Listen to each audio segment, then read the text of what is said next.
¿Así me están escuchando mucho mejor? Sí, señor. Sí, señor. Sí. Hay alguna interferencia, esperemos que el ruido del ambiente no genere pues como problemas. Muchísimas gracias, Ángela, por el aporte ahí para la clase de hoy. Entonces, bueno, como les venía diciendo, en este seminario, tanto la sesión anterior, la primera sesión, que yo sé que fue un ejercicio un poco denso, como la de hoy, vamos a trabajar un poco alrededor de la lectura. Hoy no voy a hacer una lectura comentada, no se preocupen, no, yo sé que a veces es un poco difícil trabajar de esta manera, pero me pareció que era pues como una forma adecuada para poder acercarnos a cómo es que se hace eso. Y la idea es que para el finalizar, o para la última parte de la sesión de hoy, tipo 8, antecitos de las 8, hagamos un ejercicio que consiste en que cada uno de ustedes va a hacer una lectura de un libro que escogí, van a leer una crónica, son crónicas muy cortas, no se preocupen, son crónicas de algunas son de un párrafo, algunas son de una página, y sobre ello vamos a mirar, a hacer una lectura en clave de lo que trabajamos la sesión anterior y lo que vamos a trabajar hoy. Igual podría ser como una especie de repaso muy rápido, de todas maneras como el ejercicio anterior fue muy denso, hacerlo pues como de manera explicativa, y sobre ello pues vamos a trabajar como en este espacio. Ya con eso tendríamos como cerrada esta parte de la lectura, iríamos con los otros temas. Para la siguiente sesión iniciaríamos con lo que tiene que ver con tipologías textuales, que es identificación de textos. Les voy a proponer una película para hablarlo de tipología textual. ¿No? Me parecería bien ver esta película, no de Gael, no sé si alguno las ha visto, con Gael García. Bueno, por ahí podemos pues también empezar a buscar otro tipo de ejercicios. Estoy también subiendo algunos videos, estoy tratando de generar un ambiente más amable con este espacio. Voy a compartir pues la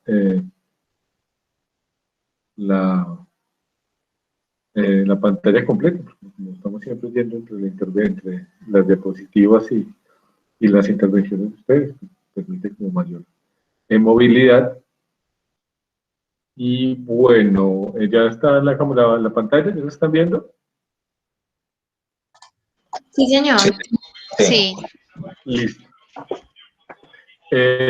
Bueno, yo creo que antes de iniciar, ¿saben? Que siempre me gusta iniciar como con alguna pregunta y quiero pues poder como generar un diálogo sobre eso, que de alguna manera la pregunta que vamos a responder al final de esta sesión, y es, ¿para qué creemos que sirve leer? O sea, ¿para qué?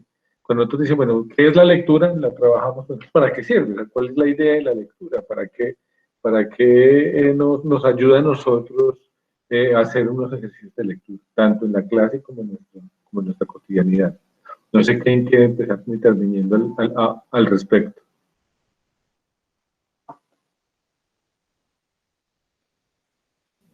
Yo, profe. ¿Joana? Sí, pues la lectura, de pronto, pues en mi caso, los libros que yo leo son cristianos casi todos, y pues leo para enriquecer mi conocimiento, para enterarme pues de muchas cosas que uno pues no tiene pues hacia la mano y que los libros nos lo enseñan.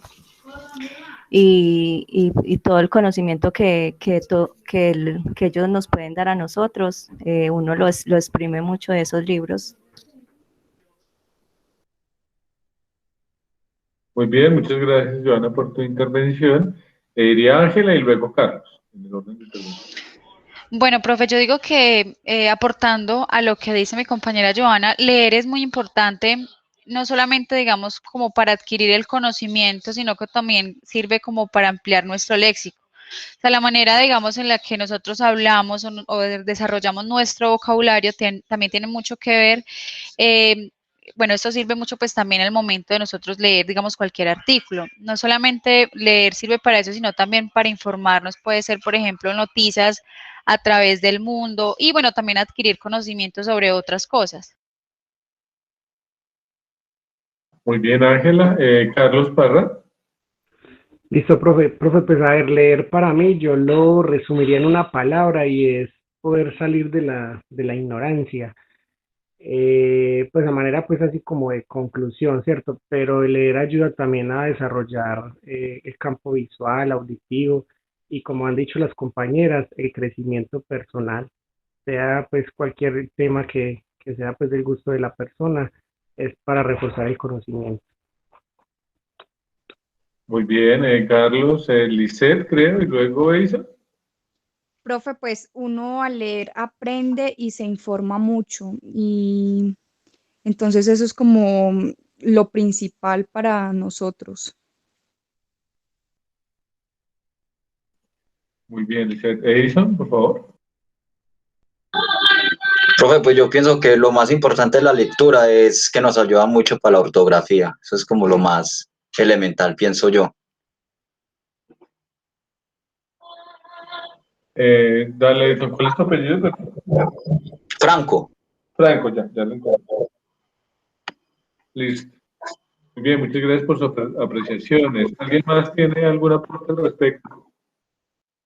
Profe, también cuando uno lee en voz alta, pues uno aprende a escucharse uno mismo, aprende uno a vocalizar y todo eso, porque en lo personal a mí me gusta leer ese en voz alta, pues tampoco gritando, no, pues para uno mismo, ¿cierto? Pero en voz alta, no así callada, sino en voz alta me gusta leer a mí. Bueno, esos son metodologías de estudio. Lo podríamos trabajar incluso más adelante porque eso tiene, digamos, como cierta funcionalidad. Santiago. Profe, también uno lee a veces como para entretenerse, cuando lee novelas y cosas así, para desarrollar la creatividad. Muy bien, Santiago. ¿Alguien más? Profe, Dale, Felipe. profe, pues yo creo que además de lo que dicen los compañeros, pues creo que de pronto también nos ayuda como a despertar un poco más la imaginación y de pronto también como a comprender de una manera más amplia los textos o las lecturas pues que de pronto estemos pues realizando. Muchísimas gracias, Felipe. Bueno, y a todos y a todas como por los aportes. No sé, Lizeth, si vas a decir algo más o fue que se te quedó levantada la manita.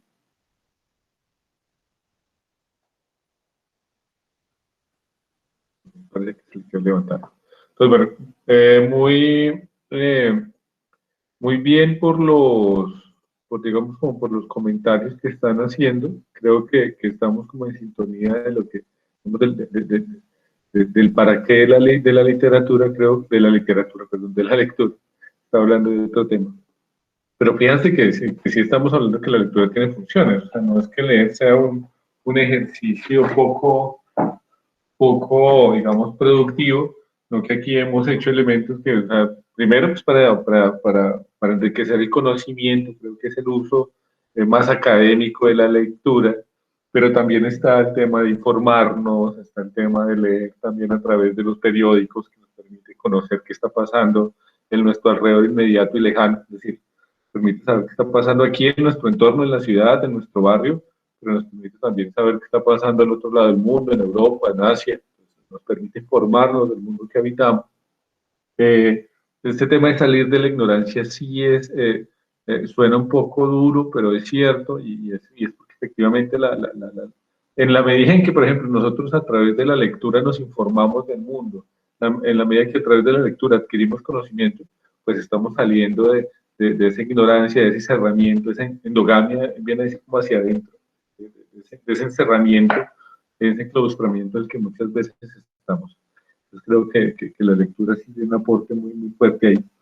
Pero además también la lectura tiene otros usos, o sea, la lectura también se piensa desde el gozo, ¿sí? Desde el placer, no sé si lo decíamos la sesión anterior, y es que antes de que surgiera la televisión de hecho es un invento reciente, la televisión a Colombia llegó en el 53, si no estoy mal, o sea, sé que la trajo Rojas Pinilla, no recuerdo si el año exacto, pero sí, 51, 53. Estamos hablando que la televisión llegó aquí hace 70 años. Pero antes de la televisión, el libro era digamos, como que era una forma de entretenimiento. Entonces, la novela es también una forma de entretenimiento, el cuento. Ese entretenimiento nos puede llevar también a abrir mundos posibles, a despertar la imaginación, a reflexionar nuestra realidad, que es una función educativa, digamos, como de la lectura. Incluso desde los griegos la idea de los textos y de la literatura era poder que a través de la lectura, por ejemplo, de las tragedias se evitaran las guerras, la gente supiera de antemano qué era lo que podía pasar y no actuara de manera equivocada. Entonces, una funcionalidad educativa incluso en los textos de literatura. Entonces, muy bien, o sea, creo que sobre esa pregunta hay pues como muchos elementos, además, porque hay muchas ramas por las que irse a través de, hablando pues de esa pregunta, de cuál es el uso de la lectura, para qué sirve. Ahora, ya que estamos entonces en este tema de para qué sirve leer, cuál es la importancia, digamos, de leer, quiero, por ejemplo, hablar, bueno, voy a hacer como muy rápido los elementos principales pues del texto que trabajamos la sesión anterior. Voy a hablar del otro texto que tiene ahí Freire. Además, recuerden que tenemos pues una tareita pendiente con él, que le voy a hacer un ensayo a partir de la lectura de él, y haremos ya una actividad de lectura en torno a Galeano, que están también en la plataforma. Entonces, en Freire, la sesión anterior, mirábamos, por ejemplo, que cuando se habla, digamos, de la lectura en función del estudio, o sea, la lectura en función de enriquecer el conocimiento, la lectura en función de salir de la ignorancia, la lectura en función de ignorarnos, no tanto desde el gozo y desde el placer, pues es difícil, ¿sí? ¿Por qué? Porque nos exige a nosotros posturas críticas, nos exige disciplina intelectual, o sea, no hay nada más contra digamos, una lectura necesariamente debe ser, no puede ser ingenua en la medida en que cuando tú les tienes que tomar postura, no puedes quedarte en el punto medio. Creo que no hay nada más distante del punto medio que la lectura, o sea, porque te exige decidir, te exige tomar decisiones. Tú no puedes dejar pasar el texto cuando lees, sino que tienes que decidir. Eso pues lo podemos hablar un poco si quieres. Y bueno, habíamos hablado un poco de la educación bancaria, que cuando se habla de educación bancaria estamos hablando digamos, como la educación como un trámite, como si fuera, digamos, únicamente, como cuando uno va a un banco, digamos, que yo voy y pago un dinero. ¿Te vas a decir algo, Edison? Sí, profe, qué pena. Ahora que está hablando sobre lo de Freire, pues yo tenía como una preguntita. ¿A qué se refieren cuando hablan sobre praxis freiriana? Claro que sí, lo puedo explicar. ¿No? De hecho, no es un concepto pues como tan complejo. La praxis es, digamos, como que la fundición, o sea, la unión, más bien, entre la teoría y la práctica. Eso es praxis. Entonces, cuando dice hay que ser práctico, es cuando tú tienes que unir, y eso se aplica a todo, la ingeniería. Entonces, una buena praxis de ingeniería es cuando todo tu conocimiento en ingeniería lo aplicas muy bien en tu labor profesional y no se te caen los puentes, por ejemplo. Les cuento, yo estuve en la movilización temprano en la mañana, no quiero como conducir posturas alrededor, me parece que es muy respetable cualquier postura al respecto, siempre y cuando haya argumentos de fondo, pero estábamos en el viaducto y la gente empezó a saltar y yo me asusté porque pues es que en Colombia tenemos una historia de que los puentes se nos caen tremendo, y dije, bueno, si yo estuviera en Tokio estaría muy tranquilo, pero acá con esos historiales uno no sabe si se ahorró el material o si hicieron cosas malas. Pero entonces la praxis para entender eso es como la unión, o sea, la unión acertada entre la formación teórica, entre los contenidos teóricos y la práctica de esa teoría, ¿sí? Y tú lo aplicas en el campo profesional muchísimo, lo aplicas en el campo, digamos, en el campo personal, ¿sí? Entonces, no sé, es como decir que uno tiene un discurso en contra de la violencia, contra la mujer, y llega a su casa y hay maltrato, un machismo, ¿sí? Ahí no está haciendo praxis con la medida que hay una contradicción entre lo que dices y lo que haces. Eso es praxis. Y la praxis en Freire es finalmente que para Freire no hay una desconexión entre leer y criticar la sociedad. ¿Qué significa? Que él dice, que uno no puede, por ejemplo, tener una lectura crítica si no actúa en función de querer transformar y mejorar la sociedad en la que está.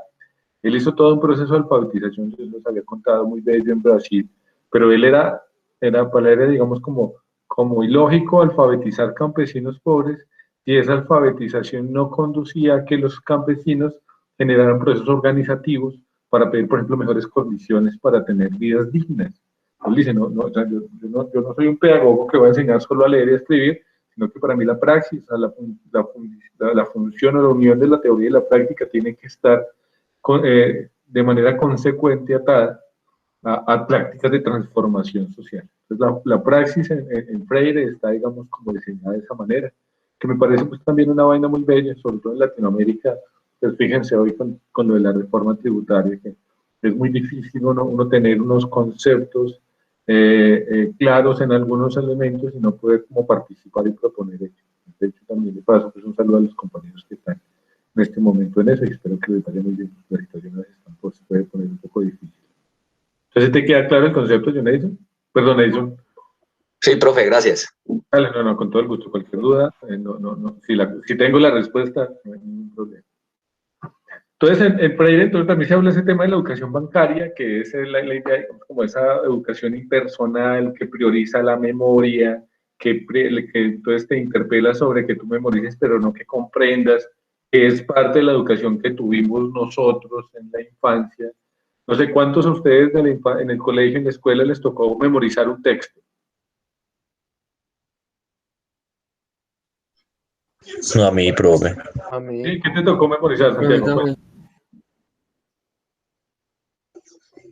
Profe, a veces textos de sociales o cuentos así cortos, pero así de memoria. Dale. ¿Y Santiago Mejía, qué ibas a decir? Luego Felipe. Lo ponían a memorizarse el himno. El himno, uy, no, qué dolor. Felipe, ¿y a ti? Profe, como decía el compañero, también como más que todo en sociales. Sí, ¿y qué es lo que pasaba con ese ejercicio memorístico? Que uno no disfrutaba, bueno, realmente no, pues según Freire, en la memorización no hay disfrute del aprender porque no hay aprendizaje. Tú llegas y coges unas cosas, o sea, te las aprendes. Lizeth, ¿vas a decir algo? Dale. Sí, profe, es como cuando iba a hacer una exposición que le tocaba memorizarse como un texto, entonces pues uno como que hacía la exposición, pero como con esa cosita de que se equivocara o algo así. Muy bien, y entonces se volvía algo angustiante. Y fíjense que no es lo que está diciendo Freire aquí. Cuando Freire dice que aprender es difícil, no le está diciendo, como le tocaba unas exposiciones, que estaba con esa angustia porque tenía que memorizar un montón de cosas y ahí frente a todo el mundo, entonces uno tiene traumas hasta taras de ello y no recuerda con agrado eso, pero si uno va a mirar los contenidos, uno o no entendió el tema, simplemente lo memorizó y hasta ahorita puede reflexionar eso que memorizó, porque creo, a mí me pasó, entonces a mí me tocó memorizar, yo recuerdo en la escuelita todo lo del florero de Llorente, y eso era además yo era un niño como con buena memoria, y memoricé como 2 páginas de lo que pasó con el florero de Llorente al respecto del 20 de julio, en sociales además. Y miren qué es lo curioso, que pasen materias que deberían ser desde la crítica, desde la reflexión, desde el pensamiento, en esas materias hacen lo contrario, que es pedirle una memoria. Entonces, en vez de que el docente haya debido reflexionar sobre cómo se generó la independencia en Colombia, entonces no, cojan este texto y me lo traen memorizado y de eso va a haber examen oral. Y eso no, o sea, eso en Freire, o sea, yo creo que él veía eso y se enfermaba, se molestaba, porque eso está muy lejos de ser aprendizaje, está muy lejos, digamos, y eso entonces lo que hace a nosotros es que le termino teniendo como reticencia al texto, entonces me tocó memorizarme un cuento, entonces hasta muchas veces la gente se aleja de eso, de la literatura, se aleja de las sociales, porque esa forma en la que se acercó a ellos no es agradable. Y bueno, eso es como cosas que suceden. Entonces, fíjense que eso es lo que él dice que es educación bancaria, una educación que no tiene nada que ver con lo que debería ser. Pero bueno, muchas gracias ahí como por los aportes. Entonces, por ejemplo, y es una educación que promueve la ingenuidad frente al texto. ¿Qué es ser ingenuidad frente al texto? A que no tengas postura. Ángela, ¿vas a decir algo? A Carlos, dale. Sí, profe, gracias. Profe, no, se me vino a la mente algo, por ejemplo, en cuanto a la materia de constitución política, la verdad lo tengo que confesar, y es que a mí me da mucha pereza esa materia, pero si uno va a la realidad, qué importante es usted conocer sus derechos y saber cómo hacerlos valer, porque por ejemplo, de lo básico de usted, digamos que no le entreguen un medicamento y poder entutelar para poder que se los entreguen, es eso, pues yo lo hago referente como a la lectura, ¿cierto? Y a nosotros con el español nos pasó pues, lo que usted nos estaba comentando. Esa materia pues nos la hicieron aburrida y uno decía, no, español, qué pereza. No, simplemente quería pues como hacer ese paréntesis ahí.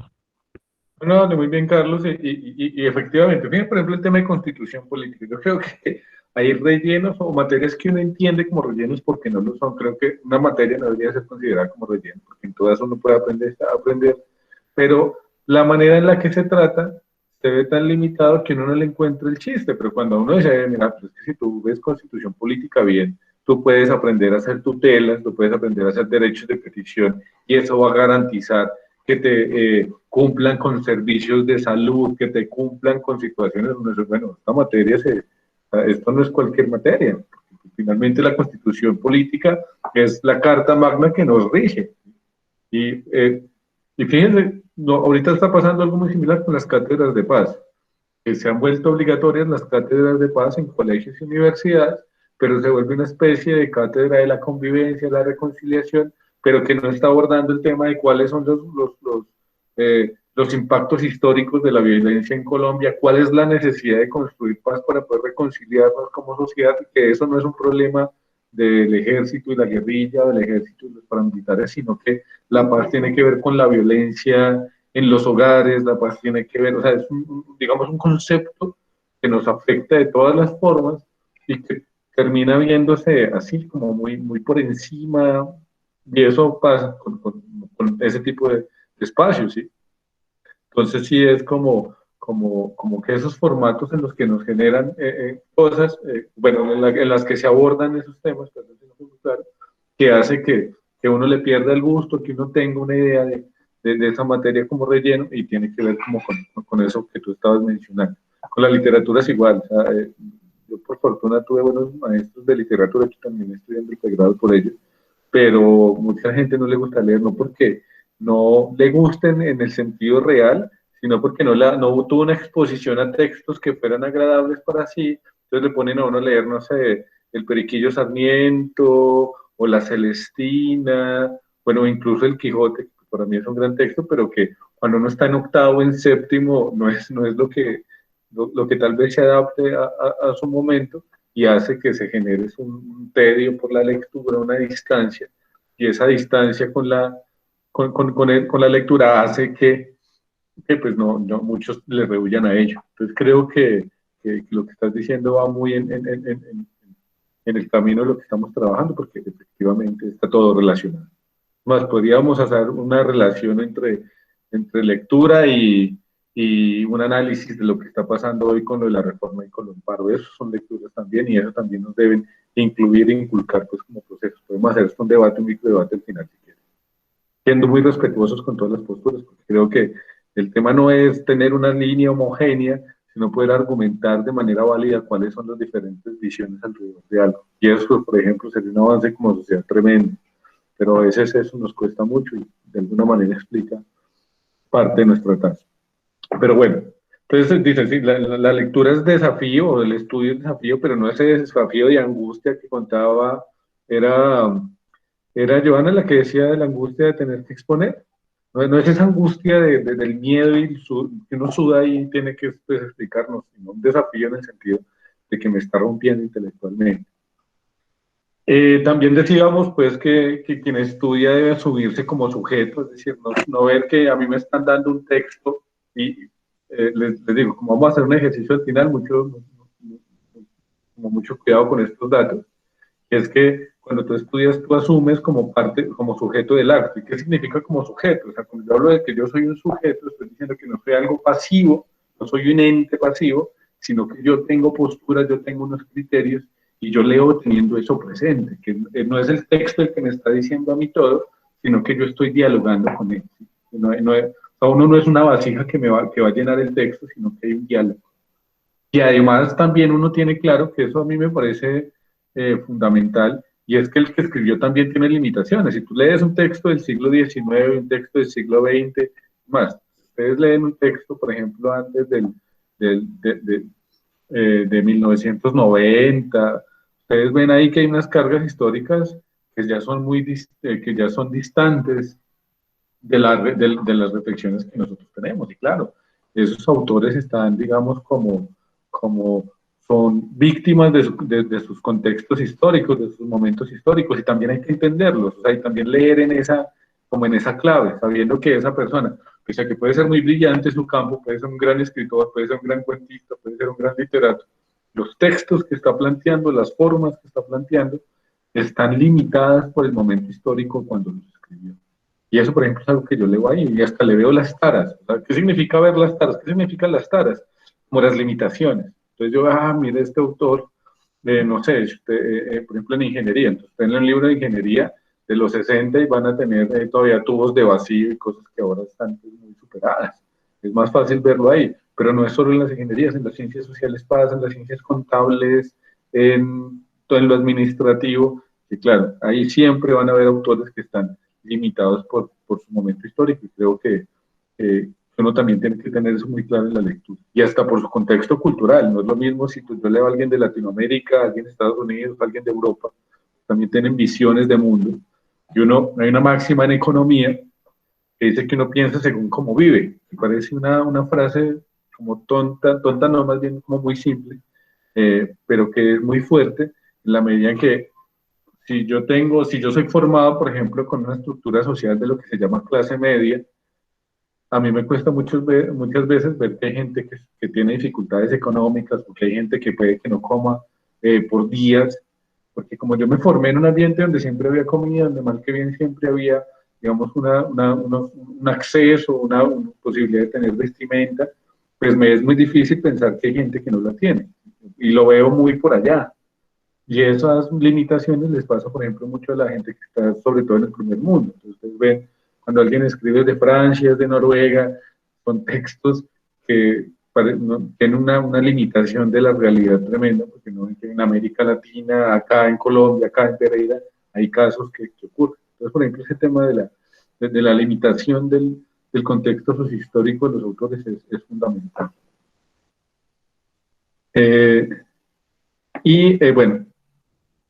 Bueno, esto ya lo hemos dicho, la actitud crítica frente al estudio también debe ser una actitud crítica frente al mundo. Ahorita en la segunda parte vamos a reiterar ello, pues ahí va a volver como mucho este tema. Y dice también que, por ejemplo, estudiar es una actitud frente al mundo. O sea, tú no estudias solo porque estás en tu burbuja, en tu relación con el libro. Esto va a ser como muy reiterativo, por eso quiero pues hacer como un ejercicio de cierre según esta clave de Freire, y sino que es que tú no lees y como que cuando lees te desconectas del mundo. O sea, eso es una imagen bonita, ¿no? Cuando uno dice, no, es que cuando yo leo siento que me desconecto del mundo. Hay gente, pues a mí también me pasa y las horas hasta se alteran, pues la temporalidad pasa de una manera diferente. Pero eso no es tan cierto la medida en que la lectura no puede convertirse como en una salida, como una huida, una manera de huir del mundo, sino que la lectura es un compromiso también como tú ves el mundo. Ya esa situación del gozo, del placer de la lectura, pues es diferente a entender, a desconocer más bien esa relación que hay como entre lectura y mi visión, o mi visión como parte del mundo donde estoy. Bueno, y aquí hay unos últimos como elementos, antes de terminar, pues bueno, esto todo es una síntesis de la sesión anterior, donde se dice que estudiar es entablar un diálogo con el autor, ya lo hemos dicho. Estudiar es un acto de humildad, y esa parte de estudiar es un acto de humildad es porque cuando uno es muy soberbio, me pasa por ejemplo a mí, bueno, a todos creo que nos pasa, entonces va uno a abordar un texto y resulta que uno no comprende, y uno va y uno dice, pero es que esto está escrito en chino, esto está escrito en qué idioma, y yo me complico, no sé si de pronto les pasó un poco con Freire o con algún texto de la universidad, que uno esto, pero parece que no estuviera escrito en español, y uno da vueltas y relee, y trata de concentrarse, pero no puede, ¿sí? Pues eso también es porque uno debe saber que uno no siempre está preparado para leer ese texto. Entonces, si yo voy a ir, por ejemplo, a coger un texto de cálculo lineal, pero pues a duras penas recuerdo 2 o 3 cosas del álgebra de colegio, recuerdo apenas unas 2 cosas no sé, de ecuaciones, pues es muy difícil que yo vaya a poder con ese texto de cálculo, ¿sí?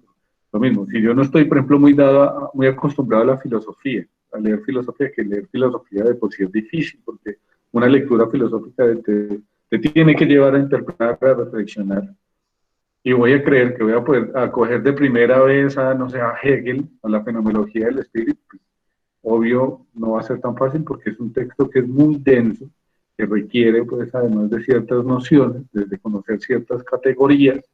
Como lo preguntaba ahorita, dice, no, entonces, ¿qué es la praxis freudiana? Si yo conozco esa categoría, pues no va a ser muy fácil leer a Freire. Pero si yo no conozco esa noción, tal vez cuando vaya a Freire la primera vez tenga líos para entenderlo. Si yo no sé, por ejemplo, que Freire fue un pedagogo que estuvo vinculado a los movimientos sociales brasileños, pues no, de pronto cuando lea Freire no voy a coger todo lo que él quiera decir, o no voy a entender de manera completa eso. Y eso es también humildad, es saber que uno a veces no está preparado para cierto debate. No sé si a ustedes les ha pasado que han intentado coger un libro y los ha desbordado, dicen, no, yo no puedo con esto, y uno dice, no, pero eso no está mal. Lo que tiene uno que hacer es, bueno, si yo no puedo con este libro, pues miro qué otro libro que está antes me puede ayudar para poder leerlo, ¿sí? ¿Alguien de aquí ha leído 100 años de soledad?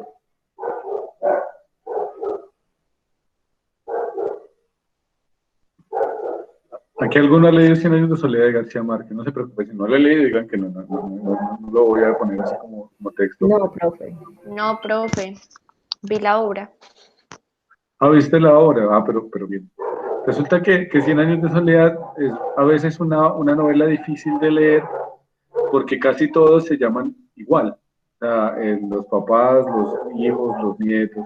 Entonces hay una, digamos, que trata más o menos varias generaciones, digamos, más o menos como 100 años, pero en esas generaciones todos se van llamando Aureliano II, tercero, entonces son los buen días de una familia y uno ve cómo van saliendo varias generaciones, pero si uno no lee el libro, digamos, como muy rápido, si no lo coge, pues empieza a trabajarlo desde el principio, se enreda porque uno no sabe qué generación es la que está trabajando, cuál es que este era hijo de quién.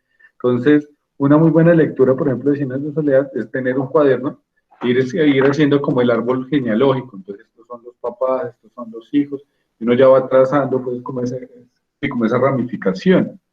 Pero si uno no tiene, digamos, como esa humildad ante el texto, pues no pues, te va a desbordar. Vas a llegar y no, te vas a perder, digamos, muy rápido en la lectura. Y fíjense que es una obra clave como la literatura colombiana, pero es compleja. ¿Sí? Pero para poder entender la que requiere, no, sino, la verdad, yo no tengo tan buena memoria ni tan buena capacidad de análisis para poder entender y grabar cuál ese nombre a cuál generación pertenece, o cuáles primos fueron los que o sea, cómo es que ellos son primos, porque son hijos de quiénes, porque eso es así. Entonces, pues yo lo que hago es, soy correcto y cojo un cuadernito y voy anotando y eso me va a permitir aclarar. Hay unos libros muy bonitos que vienen con árbol genealógico, o sea, hay unos libros que vienen con una edición especial, creo que de Random, que tiene pues como eso, pero si no, toca hacerlo así. Y eso es lo que nos dice que la lectura es un ejercicio, digamos, como de humildad ante el texto, ¿no? De saber que yo no siempre las voy a saber todas, que de pronto ese texto no esté diseñado para mí todavía y que debo pues trabajar más para llegar a él, o que debo releer y releer porque no voy a poder cogerle la primera, o porque va a necesitar de cierta disposición para poder tener pues el texto de manera, digamos, como muy corriente. Y por último, que es lo que decía pues de esta parte, es que estudiar no es un acto de consumir ideas, no es un acto, digamos, que se dependa del número de páginas leídas en una noche, sino de cómo yo creo y recreo ideas. Y eso, bueno, en la segunda parte va a ir un poco también a ello, va a seguir hablando un poco de eso, Freire, o nos va a seguir hablando más bien a nosotros un poco de eso. Pero es el tema de que sucede mucho en nuestro campo, les digo, en el campo, por ejemplo, académico, que muchos confunden saber con cantidad de páginas. Entonces la gente habla, no, ¿cuántos libros me leí yo? Entonces, ¿cuántos textos tengo? ¿Cuántos libros compro?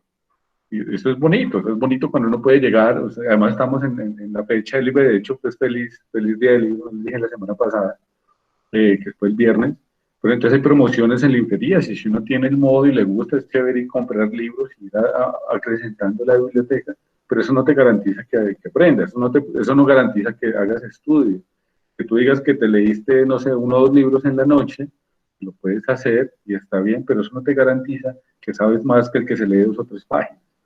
Porque además es un diálogo íntimo, y eso creo que ustedes, no sé si ustedes han escuchado que no todos aprendemos de la misma manera, eso es algo que también es como un muletilla que se dice muy seguido, pero es cierto, y puede que alguien requiera de más tiempo para poder digerir los libros que llamo, para poder dialogar con ellos, pero eso no significa que su aprendizaje sea mejor o peor que el del otro, porque usualmente las personas que se demoran más, pues tienen unos aprendizajes mucho más profundos que los que aprenden muy rápido. Por ejemplo, voy a abrir otro debate aquí como para pasar un momento este monólogo que tengo. Y quiero que cada uno me diga qué opina de los cursos de lectura rápida.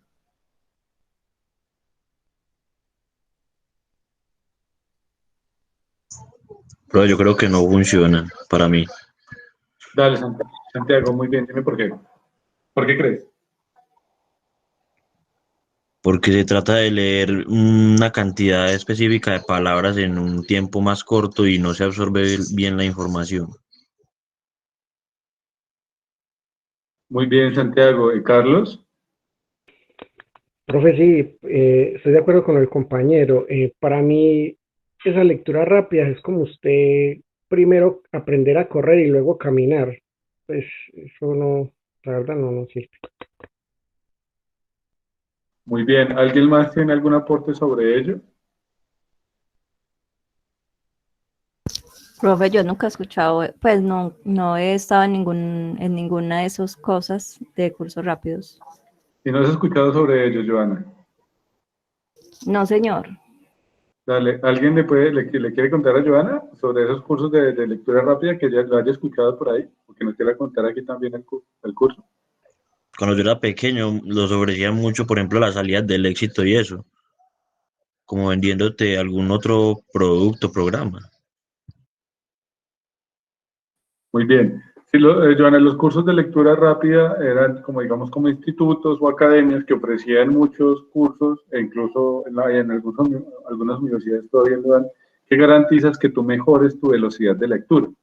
Entonces eso, de hecho, en los 90 habían hasta unas propagandas de televisión que salía alguien como de Fórmula 1 leyendo eso, o sea, leyendo textos como a la velocidad pues, de un Ferrari. Entonces salía alguien como en el carrito lentico, como en el Renault. Entonces como que eso es como yo leo, pero luego el curso salgo como en un Ferrari, pues como en un carro pues de mucha velocidad, de máxima velocidad, que tiene pues como mucha velocidad. Y eso estaba asociado al tema de que entonces si tú hacías ese curso de lectura rápida vas a poder leer mucho más en menos tiempo. Pero con eso hay discusiones, porque como bien lo dicen Santiago, como bien lo dicen Carlos, ¿qué tanto es cierto que esos cursos me van a permitir a mí aprender más, ¿sí? O sea, aprender más? Y lo segundo es quien dijo que la lectura es un problema de correr. Es como si para poder ver la película, yo lo que hago es ponerla en velocidad, en vez de verla en la película, la velocidad normal, que es 1x, creo que es. Entonces yo, como la quiero ver, pues la quiero ver más rápido, entonces la pongo en 2x o la pongo en 4x, para que los planos corran mucho más rápido. Pero yo ahí no estoy viendo la película, primero no estoy disfrutando, porque es que la película no es solo la historia, o sea, la película no es solo los dos amantes que se encuentran durante muchas veces, bueno, hablemos de cualquier película, sino que la película también es la fotografía, es decir, es los colores, es los planos, es la música, es la banda sonora, son los escenarios, o sea, es donde se ambienta. Entonces, cuando tú ves una película así, sí, imagínate, o la adelantas por partes para ver qué pasa, pues tú no estás viendo la película. Tú de pronto estás buscando como batearte si te interesas para verla. Eso puede ser un buen ejercicio. Entonces, no, voy a chismearle como por pedacitos y si me llama la atención la veo completa. Bueno, para eso podría ser útil. Pero si tú crees que viendo como en YouTube o en las aplicaciones pues, de internet, no sé, Cuevana o Netflix, tú estás pues salteando, viéndola a mordiscos y haciendo eso vas a decir al final, no, es que yo sí la vi, pero resulta que no es cierto, porque hay muchas cosas que componen la película, que además es un ejercicio de mucha gente, fíjense en los Oscar que pasó, eso está vestuario, está guión, o sea, hay muchos elementos que hacen parte de ella y que tú te lo estás perdiendo por eso. Entonces pasa lo mismo con los cursos de lectura rápida. Entonces, a ti te dicen, por ejemplo, en los cursos de lectura rápida, entonces tienes que omitir los artículos, tienes que buscar solo las ideas principales y no los ejemplos, pero pues resulta que eso es comerse, eso es eliminar, eso es borrar parte de lo que se está planteando en el texto, eso es darle esencia al texto y por tanto no es leerlo como tal. Bueno, esa es una postura que tengo yo, de pronto podríamos discutirla, si no les parece. Y es más, a mí me parecería que lo que estoy proponiendo aquí es más bien un ejercicio de lectura lenta, y eso es lo que propone, por ejemplo, Freire. Freire está diciendo que uno siempre debe releer, porque creo que lo habíamos trabajado un poco, porque uno siempre en la primera lectura se le van cosas, y cuando ustedes vuelven a leer ese texto, pues encuentran cosas que no habían visto originalmente, porque estaban buscando otras cosas, pero además de eso, uno está en un momento diferente, donde puede, digamos, leerlo con más tranquilidad. Entonces miren que Freire antes, o sea, es como la antítesis, o sea, como la antagonista de los cursos de lectura lenta, porque dice, no, de lectura rápida, porque no, casi que lo que nos dice es lo contrario, o sea, para leer hay que demorarse, y cada quien tiene su ritmo. Entonces, si todos tenemos un texto de lectura, entonces no preocuparme porque es que el otro compañero, no sé, Santiago Carlos, que perdón por usarlos de ejemplo, ya lo terminaron y yo hasta ahora estoy en la mitad, porque son sus tiempos, ¿sí? Y que uno tenga más facilidad en la lectura no significa que ese aprendizaje sea igual de profundo que el que se demora. Cada quien tiene su manera de hacerlo. Entonces fíjate que Freire se preocupa mucho como por esos temas, por entender que lo importante no es cuántas páginas te consumas tú el día, cuántas hojas te leas, sino que tanto estés aprendiendo, que tanto jugo le estés sacando al texto, que eso es, digamos, lo que es como fundamental, pero suele suceder y nos pasa mucho en la academia, les digo, pasa mucho en profes, por ejemplo, que parece que el saber estuviera asociado a la cantidad de libros que uno tiene, que estuviera asociado a la cantidad de páginas que uno tiene, y no al diálogo que entabla uno con esos libros que lee o con esas páginas que lee. Creo que es un debate que es como muy, que nos toca a nosotros. Pero bueno, esto es, digamos, como lo que se trabajó en este capítulo, que es consideraciones en torno al acto de estudiar. No sé si tienen alguna pregunta, algún aporte sobre esta parte, porque ya iniciaríamos pues con la parte que tiene que ver con la importancia del acto de leer, que es mucho más corta, son solo 3 como diapositivas, y haríamos el ejercicio con Galeana. ¿Alguien tiene ahí algún aporte sobre ella?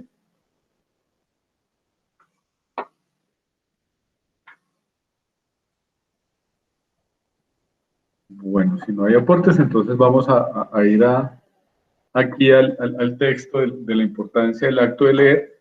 Les recuerdo que todo eso está acá en este libro que está aquí en la plataforma. Recuerden que tenemos que hacer una ficha de lectura para entregar en la semana 4. Esa ficha de lectura es sobre uno de los capítulos del libro, que es básicamente el que habla sobre el proceso de la alfabetización política. No es ninguno de los capítulos que estamos abordando acá, pero creo que hablar de él nos va a permitir poder pues como acercarnos a él.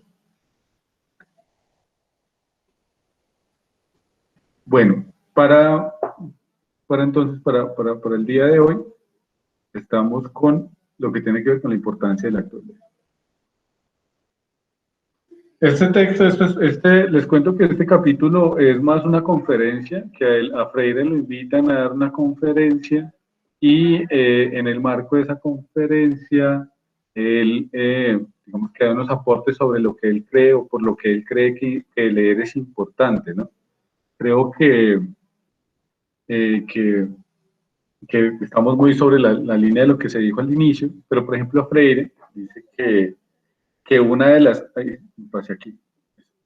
Dice, por ejemplo, que la lectura del mundo precede a la lectura de la palabra.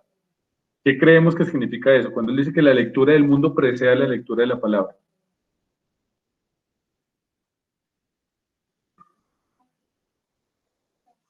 ¿Alguien tiene un aporte ahí? ¿Qué nos indica eso? Recuerden que lo pueden hacer desde lo que ustedes suponen, no hay ningún problema, no es enciclopédica la pregunta. Es la lectura del mundo precede a la lectura de la palabra. ¿Qué creen que quiere decir Freire con ello?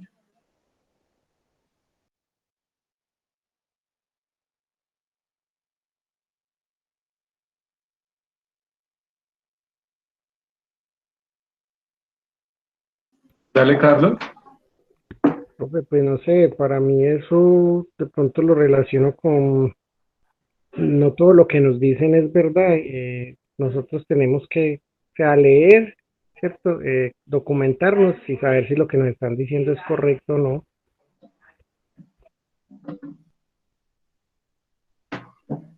Muy bien, Carlos. ¿Alguien más tiene un aporte sobre ello?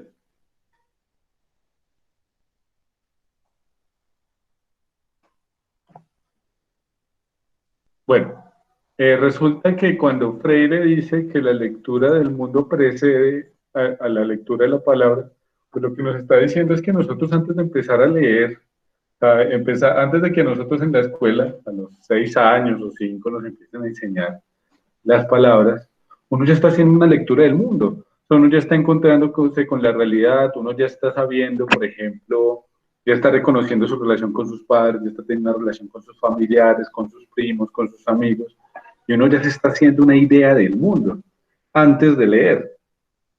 Y eso es algo que sucede siempre. Es decir, en la medida en que yo no aprendo a leer primero y luego de aprender a leer, voy y empiezo a explorar el mundo, sino que el ejercicio es al contrario. Por ejemplo, en la oralidad sí hay cierta simultaneidad. Así que nosotros empezamos a hablar y empezamos a hablar cuando empezamos como a palabrar el mundo. Y eso es casi como simultáneo. Sin embargo, con la lectura no. Cuando nosotros vamos a leer, ya tenemos un lenguaje, ya tenemos un conocimiento del mundo, ya hay un reconocimiento como tal.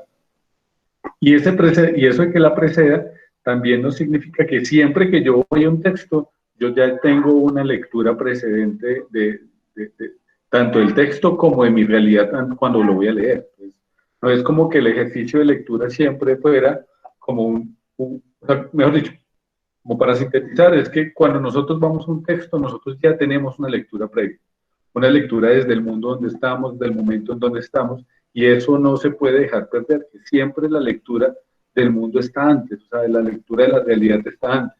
Y de hecho, hay una situación que me parece que es como muy necesaria aclarar, y es la lectura de textos, es decir, la lectura académica no es superior necesariamente a otro tipo de lecturas del mundo. No sé si lo decía en otra sesión, en la sesión anterior. Pero, por ejemplo, que yo tenga un bagaje académico, que yo tenga una cantidad de libros, que yo no sé, que yo me haya leído El Quijote, que haya leído 100 años de soledad, no me hace un ser superior a ustedes porque no han leído esos libros, ¿sí?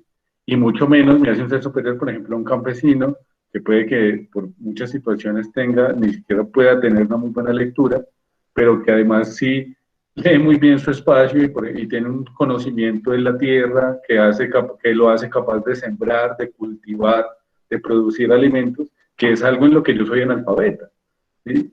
¿Por qué? Porque es alguien que se formó, o sea, su lectura del mundo desde pequeño ha estado asociada a la tierra, a leer la tierra, lo podemos ver incluso con las comunidades indígenas, y hay un saber, ¿sí? Hay una lectura que es válida y que le da cierre y que le da un valor, ¿sí?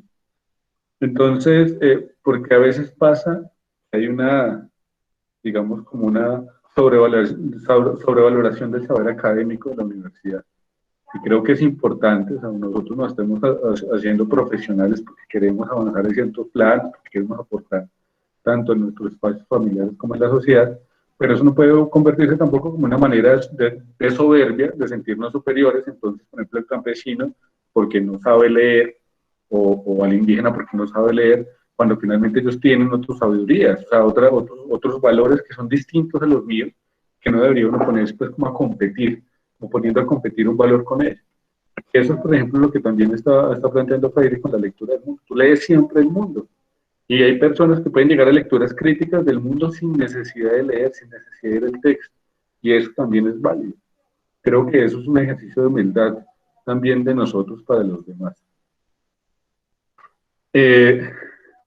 Por ejemplo, bueno, eso de que la comprensión del texto implica la percepción de relaciones entre el texto y el contexto, bueno, de eso hemos hablado, y es que todo texto se hace en un momento determinado, el autor escribe en un momento determinado, y eso plantea que el libro no está ahí como volando en un momento histórico, o sea, por fuera de su historia, como por fuera del tiempo y el espacio, sino que está sujeto a ello.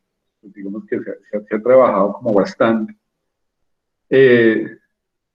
La memorización mecánica de la descripción del objeto no se constituye en conocimiento del objeto. Creo que aquí con las experiencias que nos dimos nos quedó muy claro. O sea, la memorización mecánica no tiene nada que ver con el conocimiento. Yo puedo memorizar cosas, es más, no sé, hay gente que es muy capaz, que puede memorizar las cosas sin entender lo que dice, sin ni siquiera, es más, sin hacerle aduana. ¿Ustedes no les ha pasado que ustedes les dicen algo? No sé, les cuento como una anécdota. Están con la pareja, ustedes no le están poniendo atención, pero de alguna manera uno escucha qué es lo que dice.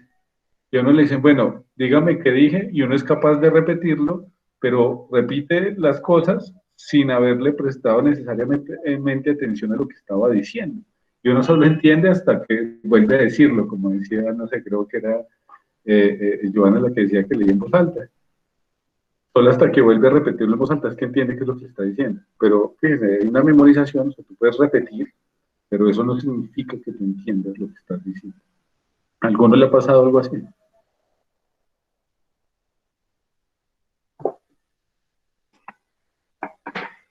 Bueno, estamos muy silenciosos ahorita en el... dime, Santiago. Pero de que sí me ha pasado. En la misma situación. Pero te salvaste de la cantaleta. Sí, hoy uno se salva. Ojalá, miren ahí que ya está Santiago contando sus incidencias. Ojalá no esté por ahí tu novia para que te vales luego cuando lo hagas. Bueno, lo que sí, estamos muy silenciosos, pero igual entonces vamos a hacer un ejercicio de cierre donde cada uno va a tener que leer y cada uno va a tener que dar una postura desde esta lectura de Freire del libro que vamos a trabajar. Entonces, ojo ahí. Dice también Freire en este capítulo, por ejemplo, que la lectura de un texto hecha en el sentido de memorizada ni es real lectura, ni resulta de ella el conocimiento del texto. Es decir, memorizar no es leer ni siquiera. Ustedes pueden decir, no, es que yo leí y memoricé. No, cuando ustedes leen memorizando, para Freire, por lo menos, no es leer. Porque ustedes es nada más alejado que leer que memorizar, según esa teoría freiriana, con la que yo estoy también muy de acuerdo, por lo que hemos ido como trabajando en esta sesión.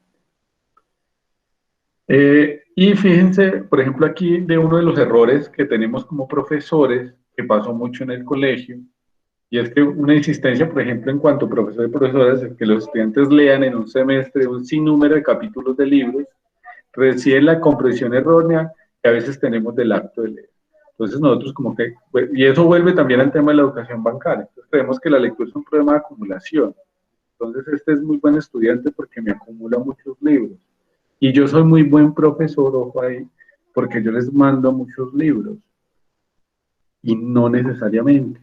¿No? Porque aquí el ejercicio no se trata de que tantos libros, o sea, mi satisfacción, les digo, por ejemplo, en mi ejercicio en docencia, sobre todo en secundaria, mi satisfacción con los chicos, por lo menos en literatura, es que ellos empiecen a disfrutar la lectura. O sea, que no vean la lectura como una obligación, como un karma, como una carga, como un fardo pues, que pesa, un fardo es un concepto de una cosa que pesa, sino que empiecen a ver que la literatura también puede ser gozo.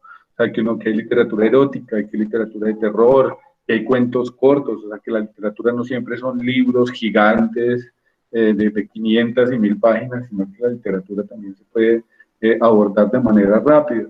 Y eso, por ejemplo, es mi meta en secundaria. Pero no es cuántos libros lean, no, es que mi meta es que ellos se lean 2 novelas al año, se lean 3 novelas, o que este curso de competencias, este seminario de competencias comunicativas en 8 semanas, leamos 5 libros. No, en Freire eso no es interesante. En Freire, por ejemplo, dice, no, la meta no debe ser que acumulen páginas, sino que interpreten las lecturas, que generen diálogo con las lecturas que haya. Y eso pueden ser 2 páginas, pueden ser 5 páginas, pueden ser 9 páginas, porque no es un problema de eso. El problema no es determinar el número, sino que el problema es qué tanto, o bueno, el asunto más bien es qué tanto yo estoy haciendo una lectura acertada. Y en la medida en que llegamos a ese punto, como le decía Carlos ahorita, creo, que es que uno quiere como es correr antes de caminar. ¿No? ¿Cuál era la analogía que decías? Me pareció muy precisa. Sí, señor, que eso es como usted aprender a correr antes de aprender a caminar. Muy bien, eso que decía Carlos. Entonces, cuando yo digo, no, entonces como ninguno ha leído 100 años de soledad, por favor, para la 8ª semana todos leer 100 años de soledad y me hacen un ensayo. Bueno, yo diciendo eso, lo que está haciendo es pretender que todos corran sin llegar al primer punto, que es que todos tengamos un punto muy claro de qué es la lectura crítica, de para qué sirve la lectura, y que para eso es que Freire nos está generando ello. Si después de ahí empezamos a leer muchos textos, y eso, genial, qué feliz seremos, qué felicidad se nos genera, pero será otro momento. Y ya no será un momento de competencia, o sea, ya no será un momento de imposición de libros, sino al contrario, como, ay, profe, ya terminé este libro, quiero leer otro, o bueno, busquemos textos en estos autores o en estos géneros que me están gustando, y ya se vuelve un problema, hoy estoy con problemas, la otra vez era con ojo, ya se vuelve un asunto de cómo me permea a mí la lectura, pero ya es algo que sucederá en cada uno de ustedes. Pero fíjense la diferencia que hay. Entonces, la diferencia en la idea de creer que leer es acumular y creer y tener sentado que leer es más bien tener un diálogo con el autor o con la autora. Eso también lo podríamos discutir. Dice entonces, por ejemplo, que hay una insistencia en la cantidad de lecturas sin el adentramiento debido en los textos a ser comprendidos y no mecánicamente memorizados, revela una visión mágica de la palabra escrita. Entonces, cuando dice que una visión mágica de la palabra escrita, es entonces pensar que si yo leo muchos libros, mágicamente voy a aprender. Entonces, si yo lo pongo a leer 100 páginas y ustedes leen las 100 páginas, por arte de magia, van a aprender en el texto. Dicen, no, eso no pasa. O sea, si yo los pongo a leer muchas páginas, puede que ustedes lo hagan, pero eso no indica que haya aprendizaje, ¿sí? Porque no se está insistiendo en adentrarse en la lectura, sino más bien en la cantidad de lecturas. Entonces, si lo que estoy pidiendo es cantidad, pues finalmente puede que lo cumplan, pero no se va a generar, digamos, como una comprensión como tal del texto. Por eso es que, por ejemplo, Freire es muy, muy insistente y creo que me acerco mucho a su lectura alrededor de ello. Y los últimos 2 elementos alrededor pues, de este capítulo de la importancia del acto de leer, dice de lo que decíamos de que la lectura de la palabra no es solo precedida por la lectura del mundo, sino también por cierta forma de escribirlo o de reescribirlo, es decir, de transformarlo a través de nuestra práctica consciente. Y ojo que aquí cuando se habla de práctica consciente es muy de lo que preguntaba Edison sobre praxis freiriana, y es que entonces él dice, hay una lectura del mundo que precede a la lectura del texto, pero además esa lectura del mundo es una lectura que es una manera de escribir el mundo, o sea, de describir nuestra realidad y de reescribirla. Pues, y fíjense, ustedes dicen que la lectura no es un acto pasivo, o sea, que ustedes cuando leen tienen que tomar una postura como sujetos activos, o sea, que hacen parte de una realidad. Pues lo que dice es que también nosotros tenemos que ser conscientes que nosotros estamos transformando nuestra realidad todo el tiempo. Nuestra realidad inmediata en nuestras casas, nuestra realidad inmediata, en nuestros trabajos, en la universidad, pero también podemos generar transformaciones profundas a nivel social. Para Freire no había una dicotomía, una separación entre lo que yo hago en mi casa en mi lectura y lo que hago por fuera de él, sino que para él, por ejemplo, una lectura real tiene que ver es cómo yo uso la lectura para transformar esa realidad en la que yo estoy. Si yo leo sin pensar, o si yo estudio, pues bien, sin pensar en que, o tratando de distanciar, de generar una distancia entre la lectura y la realidad, para Freire eso no es tan interesante. Para Freire lo interesante es cómo yo leo pensando en transformarme a mí mismo, o sea, lo que decíamos, por ejemplo, ahorita de cómo la lectura sirve para cultivarme, cómo la lectura sirve para sacarme la ignorancia, cómo la lectura sirve para informarme, para enriquecer conocimientos. Ahí hay un interés de transformarme a mí, ¿sí? Bien, vale.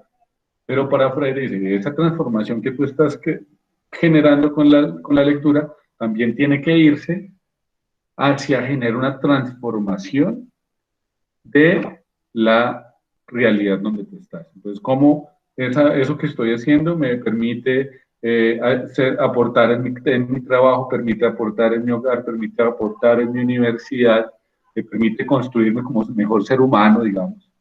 Y eso es la praxis freiriana en último. ¿Sabes? Cómo hay una relación siempre entre texto y contexto, siempre hay una relación entre texto y lector, y cómo yo como lector debo ser un sujeto transformador de la realidad.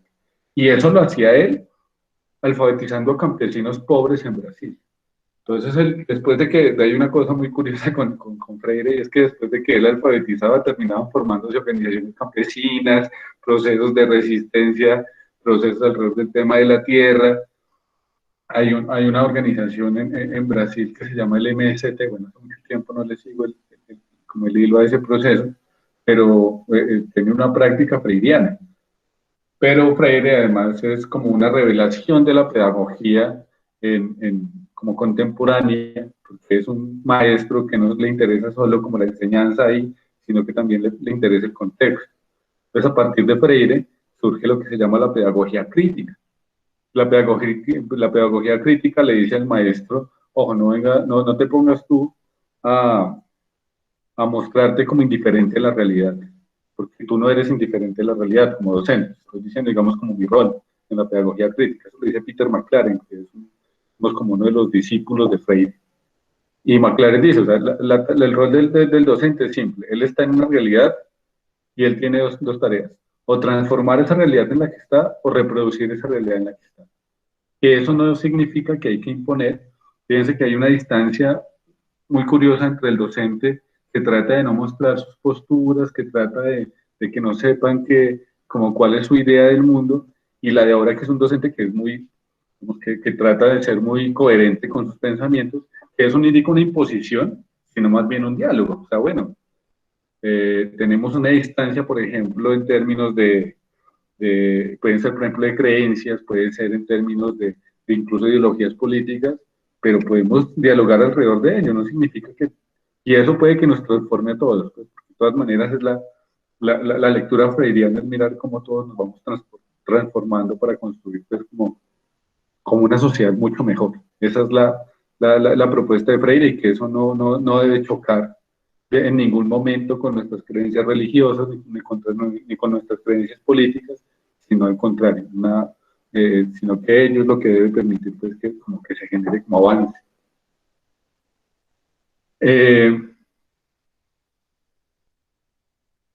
Y bueno, digamos que eso es básicamente lo que se trabaja en ese capítulo. Es decir, la importancia del acto de leer, que implica siempre percepción crítica, interpretación y reescritura de lo leído, ¿no? Eso también es como, eso en filosofía se habla, digamos, que hay un acto dialéctico, aquí hay una tesis, una antítesis, una síntesis, o sea, siempre se está construyendo algo nuevo, que implica, pues, eso se mira desde muchos sentidos, no solo desde mi relación con el texto, sino, como les decía, mi relación con el texto y la realidad, cómo todo se va transformando alrededor de un ejercicio que siempre es como muy dialéctico. Hasta ahí este texto. No sé si tenemos dudas, si tenemos preguntas, si tenemos apreciaciones sobre ello. cómo vamos, si nos quedó claro. Ya terminamos ahí y vamos mira, ya llegó Sara del espacio de hoy. Pues ya vamos a iniciar entonces con la parte del ejercicio. Si no tienen dudas, trabajaríamos esto.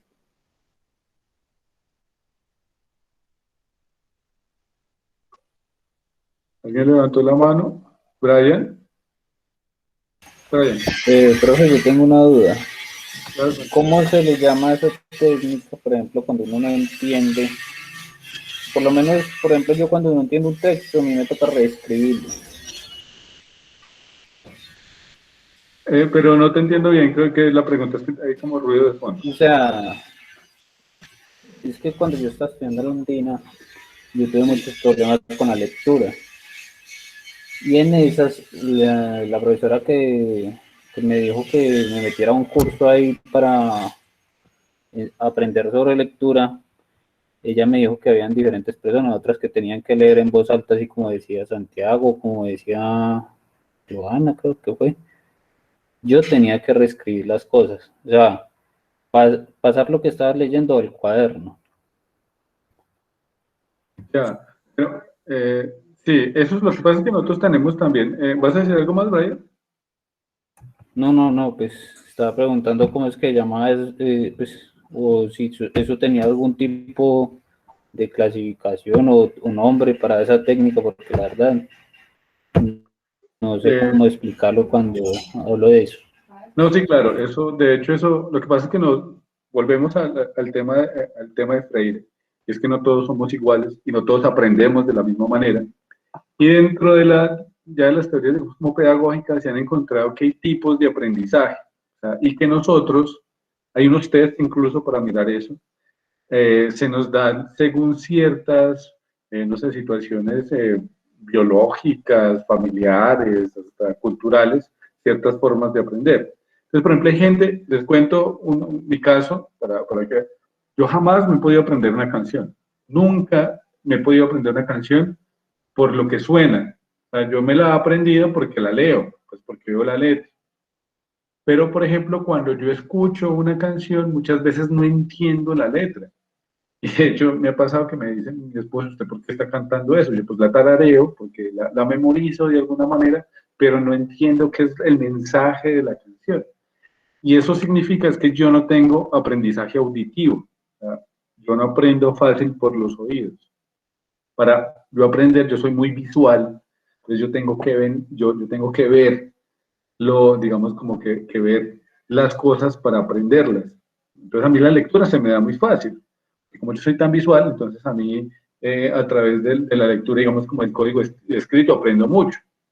Pero hay personas que son muy auditivas, que aprenden, por ejemplo, yo nunca he aprendido un video, no sé si has probado, Brian, qué tan auditivo seas tú. Pero por ejemplo yo nunca he entendido un audiolibro y entender, incluso estuve en un programa de radio hace unos años, pues que era un ejercicio muy bonito, pero yo sabía que muchas personas por la radio no entienden. Para poder hacerlo, tampoco, de pronto exageré un poco, yo sí puedo aprender, pero requiere de mucha concentración y de mucho esfuerzo. O sea, para que yo entienda algo que está en la radio, tiene que ser, además soy mono neuronal, yo solo puedo hacer una cosa a la vez. Entonces tiene que ser como que todas mis fuerzas estén concentradas en escucharlo. Por ejemplo, cuando es un programa de radio. Y eso hace que, digamos, que aprenda. Eso sí, cuando hago eso, cuando logro tener como tanta concentración, porque además soy un poco disperso, no sé si lo has notado, pues pasa que me va muy bien, pero me agota, o sea, me cansa. Aprender mediante la escucha a mí, para mí es un ejercicio muy agotador.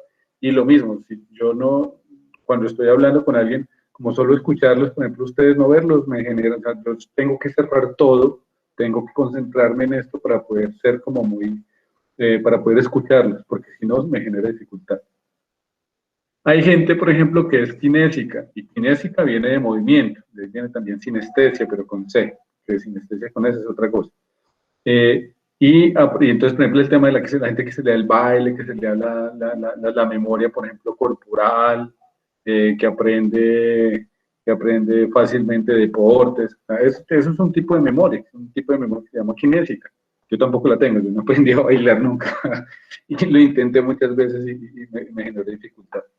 Entonces, por ejemplo, tú tendrías que mirar si de pronto no eres tan visual, por ejemplo, ¿era Joana la que decía que leía en voz alta? ¿Eras tú, Joana? Sí, profe.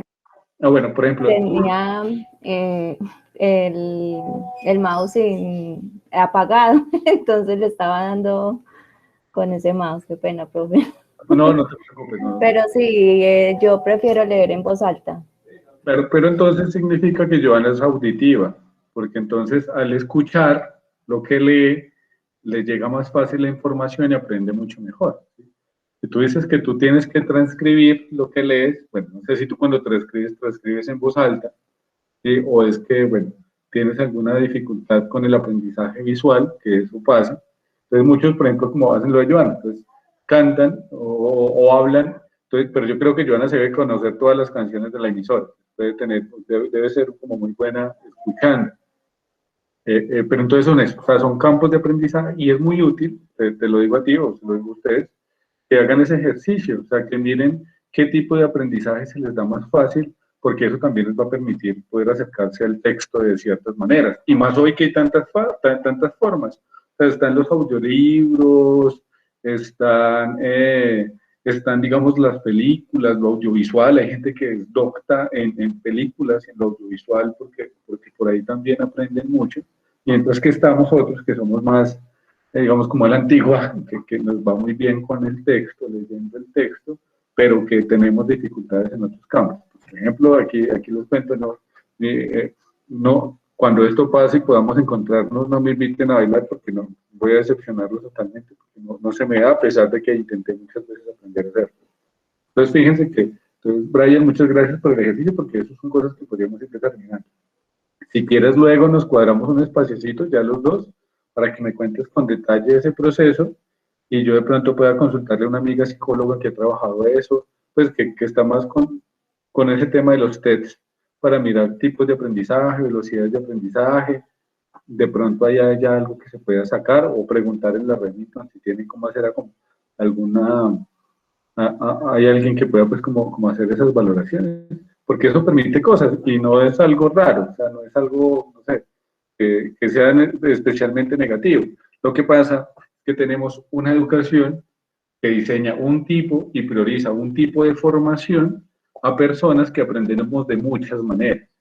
Y entonces los que se les da ese tipo de aprendizaje, pues les va muy bien, pero a los que no se nos da ese tipo de aprendizaje, pues tenemos muchos conflictos.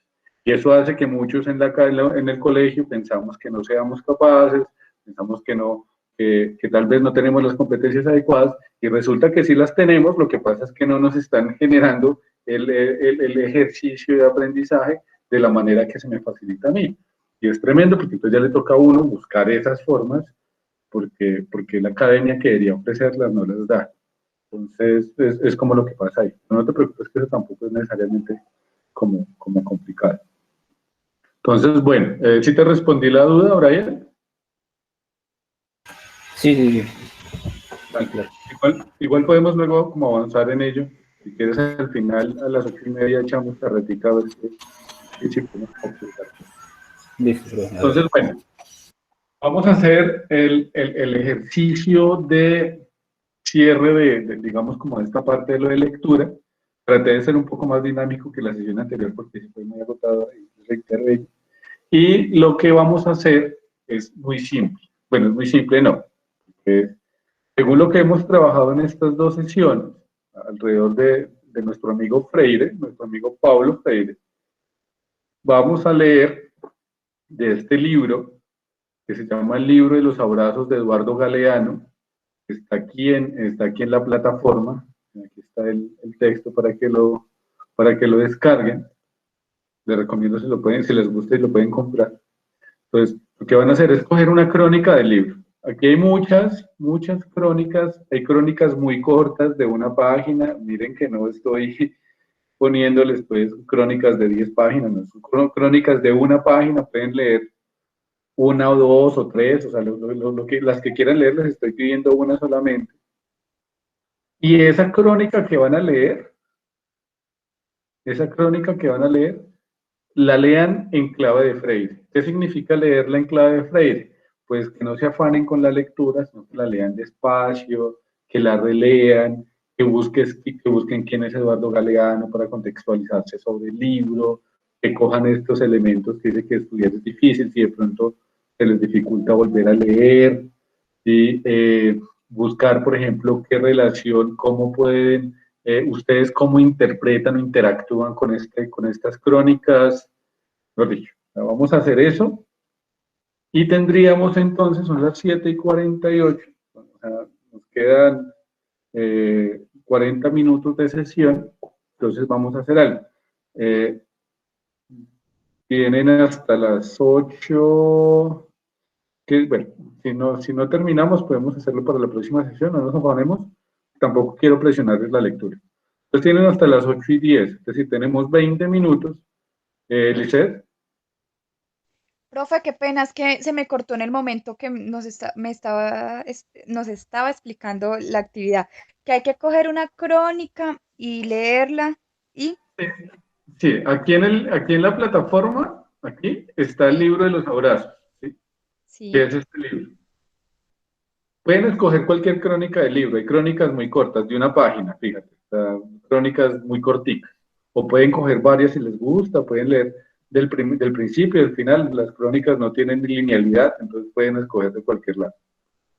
Y a esa crónica la leen, pero la leen en clave de Freire, o sea, la leen en clave de lo que hemos trabajado en estas dos sesiones.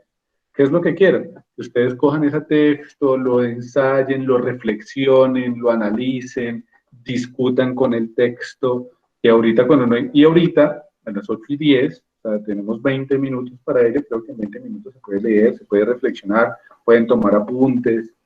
A las 8:10 volvemos y cada uno me va a decir, digamos, como que la crónica y qué diálogo tuvo con la crónica, qué discusión tuvo con la crónica. Somos, digamos, 18, unos minuticos, no les voy a pedir, pues, como, ¿vas a decir algo, Lice? No, profe, no, ya. Eso sí, las intervenciones, pues, de 2 minutos, 3 máximo, para poder, pues, que estemos todos. Si no acabamos hoy, en la próxima sesión podemos terminar con los demás, que quiero es mirar qué tanto estamos con esa lectura freiriana del libro. ¿Ya nos quedó claro a todos y todas? Sí, profe, muchas gracias. Listo. Sí, señor, claro. Sí, profe. Listo, entonces nos vemos a las 8:10, ¿vale? Ok. Listo, ahí está el texto, cualquier cosa, igual yo estoy aquí pendiente.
Pero ¿cómo van? ¿Ya terminaron el ejercicio?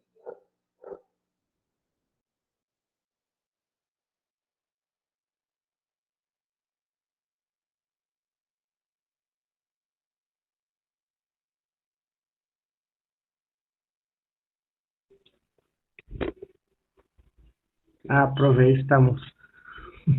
Listo, a ver, nos quedan 4 minuticos más entonces para iniciar con ello.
Bueno, ya estamos a 8:10 según mi celular, 8:09, entonces yo creo que vamos a ir como retomando. No sé quiénes ya terminaron el ejercicio para iniciar con ellos, para ver si alcanzamos pues como en estos últimos 20 minutos a trabajar.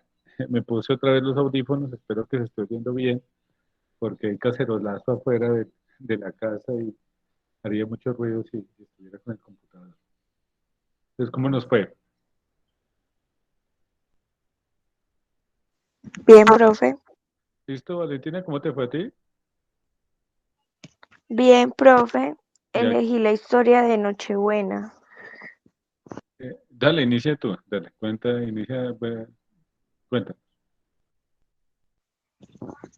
Pues la historia consistía en como un doctor, un enfermero que se encargaba de cuidar un hospital, de vigilar como tal un hospital de niños. Y pues por ser Nochebuena, la familia lo estaba esperando como tal para celebrar. Entonces, antes de él retirarse como tal del hospital, revisó que todo estuviera en orden, cuando pues al momento de ya él como terminar la ronda, un niño se le acercó y él pues al verlo, pues sentí yo que lo que el autor intentaba explicar es como que el lamento de ver a los niños como en esa condición, saber que se van a caer en un hospital pues en Nochebuena debe ser algo pues muy deprimente. Entonces el niño se le acercó y le dijo que, como apenado, que le dijera a alguien que pues que no se olvidara de él, como tratando de hablar sobre eso, como de Santa Claus, los niños que creen pues tanto en eso, pues creíamos mucho, pues yo creía mucho en Santa Claus, ya hasta que me rompieron mi ilusión, pero pues los niños que creen en eso decían que siento yo que eso fue lo que el niño quiso decirle, como que Santa Claus, que no se olvidara de él y más bien como lo ayudara a sanarse, porque el niño pues estaba pronto a morir, a fallecer por la enfermedad que tenía. Eso pues fue lo que entendí de la lectura. Profe, yo también leí esa. Dale, Lisette, dale. Entendí. Entonces voy a complementar alguito ahí porque la compañera pues ya como que dijo la gran parte. Pues ahí también decía en el texto que el niño se encontraba solo en el hospital. Entonces él dice que, a ver, él le rozó la mano como a Fernando, que era pues como el que dirigía el hospital. Y entonces le dijo que por favor le dijera a alguien que él estaba ahí. Pues yo entendí así como que el niño ya no quería estar solo en el hospital, de que buscara como algún familiar o a alguien para que lo pudiera acompañar, pues porque Nochebuena es para uno estar en familia y todo eso, entonces pienso pues que el niño sí se sentía solo y triste. Ya, profe. Muy bien, muchas gracias a Valentina y a Lisette. Antes de pasar con el siguiente, ¿les gustó la lectura? Sí, profe, estuvo muy buena. Sí, Ah, muy bueno, chévere. muy bien, eso es importante. Galeano escribía bellísimo, entonces también es una buena forma de acercarse a los textos. Bueno, ¿quién por ahí levantó la mano? Carolina y luego Sara. Sí, profe. Yo elegí El Mundo. Habla de un hombre que pudo subir a lo alto del cielo y cuando volvió, él contó que había contemplado desde arriba la vida humana y dijo que todos somos un mar de fueguitos. El mundo es eso. Reveló que el mundo es un montón de gente y que cada persona brilla con luz propia. ¿Listo? ¿Qué te pareció el texto? Es decir, que tiene su propia esencia. Todos somos un mundo diferente. Señor, Sí, ¿y qué te pareció el texto? me pareció muy chévere porque pues habla ahí que todos somos un solo mundo, pero todos tenemos un mundo diferente, diferentes personalidades, diferentes actitudes, formas de ser. Listo, muchísimas gracias, Pero yo Carolina. también leí ese. Dale, Yo también, profe. bueno, pero entonces estamos aquí. Va Sara, va Joana y va Santiago. A ver, no hay problema, igual podemos intervenir ahí y dialogar bien. La profe. Hola, Sara. Bueno, yo leí un texto que se llama La Pálida y lo relaciona con que muchas veces nos sentimos como desubicados, como que no queremos estar en un sitio o en un lugar, como que otras personas no nos llenan o que ni siquiera nosotros mismos nos sentimos como completos, ¿cierto? Y que pues que uno como que se llena mucho de dudas y de pensamientos que básicamente lo hunden y ya. Listo, Buen texto. Dale, muchas gracias, Sara. ¿Y qué te pareció? ¿Disfrutaste la lectura? Sí, me gustó muchísimo ese texto porque me sentí como identificada. Como Listo. que muchas veces a pesar de que esté rodeada de mucha gente o en lugares que digo, no, me siento cómoda, de cierta manera como que digo, este no es mi lugar, no es mi sitio y quiero otras personas, otras cosas, otros pensamientos, otras ideas y es chévere. Muy bien, muchas gracias, Sara. Pues, como les está gustando el texto, creo que vamos a seguir con Galeano para otros ejercicios porque creo Sí, que, es muy interesante. listo. Entonces, no pierda ninguno el libro porque lo vamos a trabajar entonces más adelante en otra de las sesiones para aprovechar que nos está gustando. Muchas gracias, Sara. Joana. Listo, profe. Pues bueno, también leí lo del mundo y él dice que nosotros pues nos ve como fueguitos y que somos súper diferentes cada uno, pues habla de nosotros como fuego, que unos pues ni fu ni fa, ¿cierto? Ni queman a la gente y pues otros pasan pues como muy desapercibidos. Y hay otros que con solo mirarlos, que uno se queda pues sin parpadear, como dice pues en lo último, que me pareció pues que muy buena pues lo que él escribió, que otros arden la vida con tanta pasión que no se puede mirarlos sin parpadear. Y quien se acerca se enciende. Entonces, pues eso me pareció muy chévere como termina pues el texto. Y también leí la función del arte, que el papá se lleva al niño que no conoce el mar, y entonces también me pareció la parte final súper chévere cuando el niño, cuando alcanzan pues a ver la majestuosidad del mar, cuando uno ve pues eso, cuando uno va de primera vez, uno pues se queda como en shock, como sin palabras. Y entonces me pareció muy bonito que el niño dice, y cuando por fin consiguió hablar, temblando, tartamudeó, pidió a su padre, ayúdame a mirar. Entonces, pues, eso me parece genialísimo, muy bonito como termina todo. Entonces, esa imagen de cuando uno va al mar a conocer todo, me imagino sus paisajes, entonces, eso fue lo del niño que se llamaba Diego. Ya, profe. Muchas gracias, Joana. Ni modo de preguntarte si te gustó porque se nota que sí. Sí. Santiago, tú que también trabajaste ese texto. Pero pues trabajé el mundo y ya las compañeras pues complementaron todo lo que podía decir del cuento.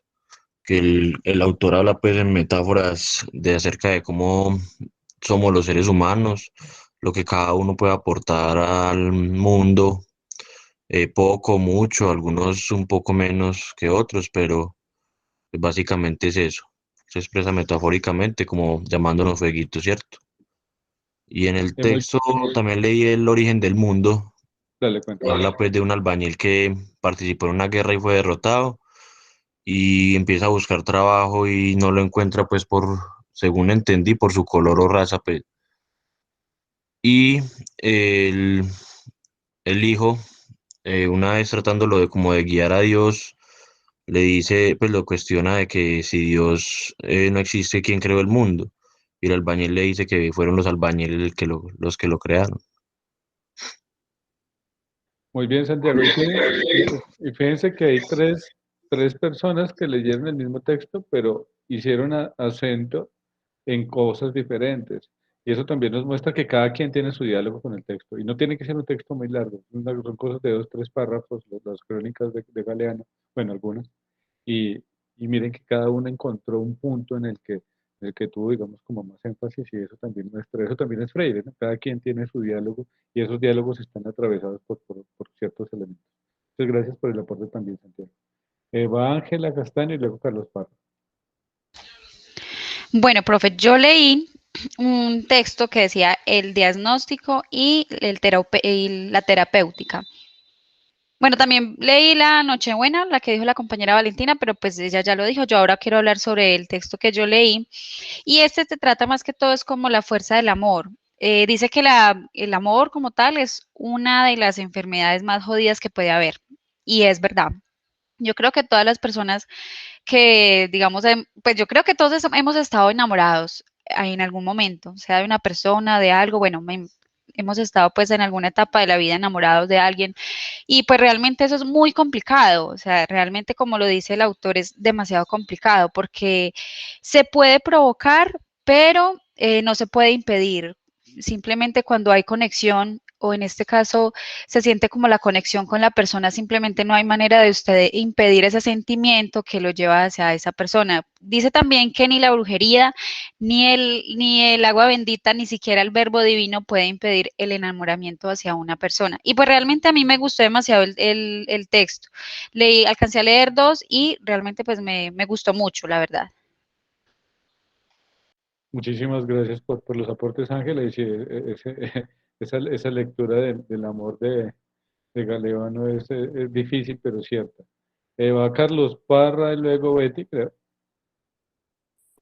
Eso, profe. Bueno, yo quise pues mirar como algo de quién era el escritor, que era Eduardo Galeano, algo rápido. Dice que su nombre es Eduardo Germán María Hugnes, creo, no sé cómo se pronunciará, Galeano. Básicamente es Hughes, creo que es Hughes, creo que es. Ok, profe, gracias.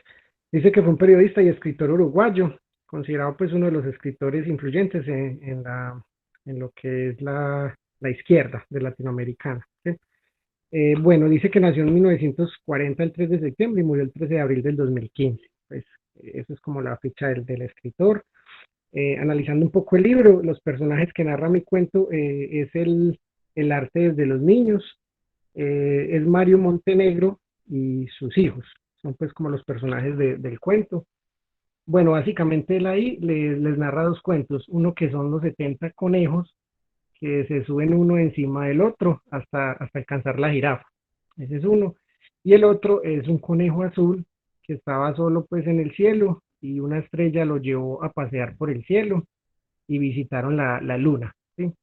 La luna, que era un país pues blanco y redondo.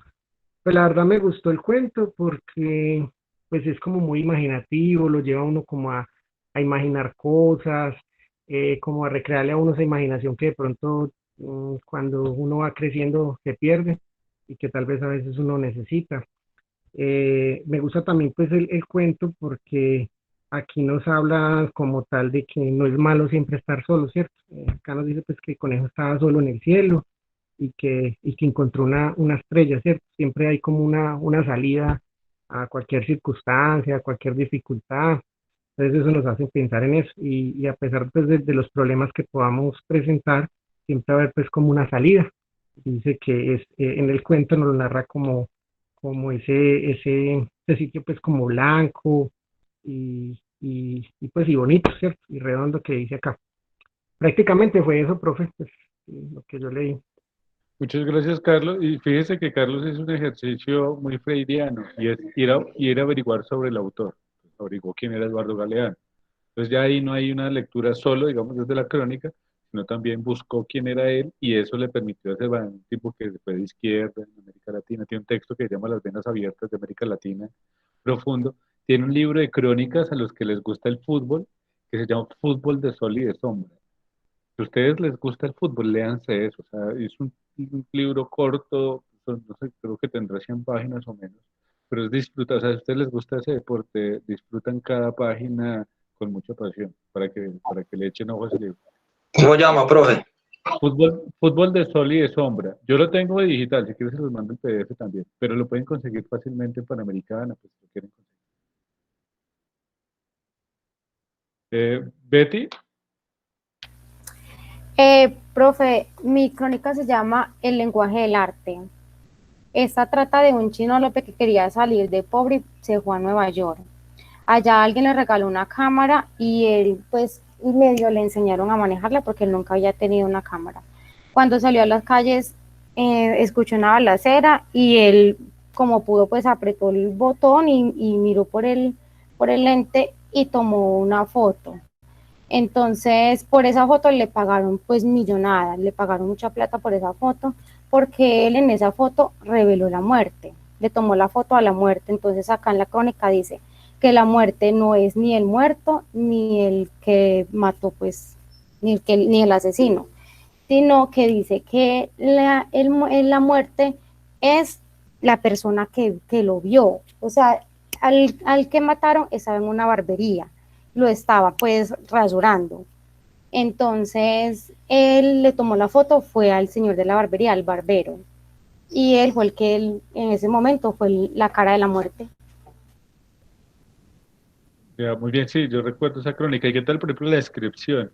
Hay un tema en Galeano y es que tiene descripciones tan precisas, no sé si ustedes lo vieron, en literatura, bueno, y en periodismo, una muy buena descripción es cuando ustedes leen y como que se hacen una imagen de lo que están leyendo. Es casi como que si uno se hiciera una fotografía a través de palabras. A mí Galeano me gusta mucho porque él puede hacer eso. Entonces, en esa crónica en específico, uno que casi como que se retrata la foto, ¿no? Sí, uno se imagina todo. Chévere. Sí, sí, bueno, qué bueno que te haya gustado. ¿Alguien más que esté para que haya escogido alguna crónica?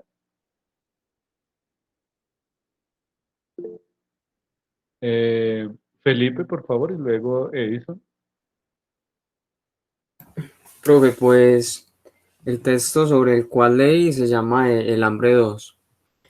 Pues en este texto ahora habla sobre el prójimo, ¿cierto? Donde debemos de ver el prójimo más que todo como un competidor, como una persona como que nos da como obstáculos y que esa persona es la que nos ayuda como a superar y como de avanzar cada vez más, de, ya que por medio pues como de los obstáculos muchas veces adquirimos conocimientos o adquirimos como experiencias para afrontar la vida.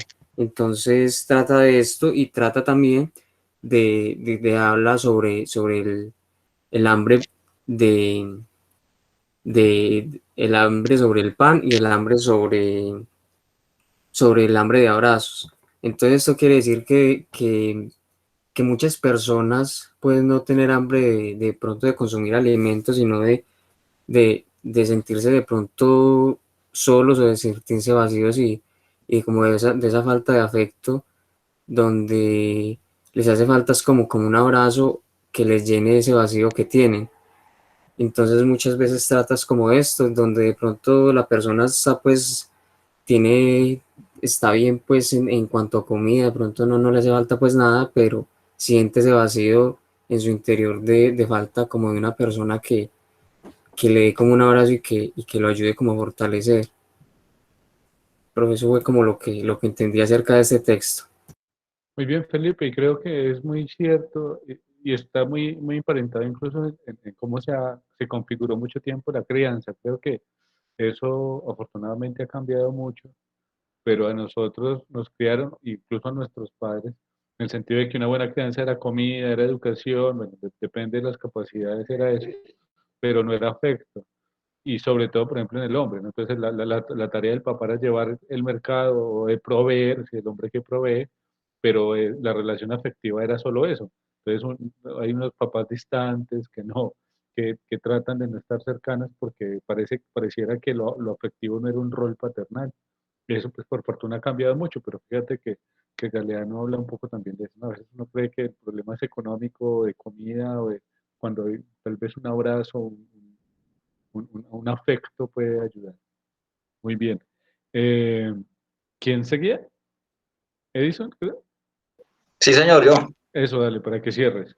Profe, pues el texto mío se llama Los sueños de Elena.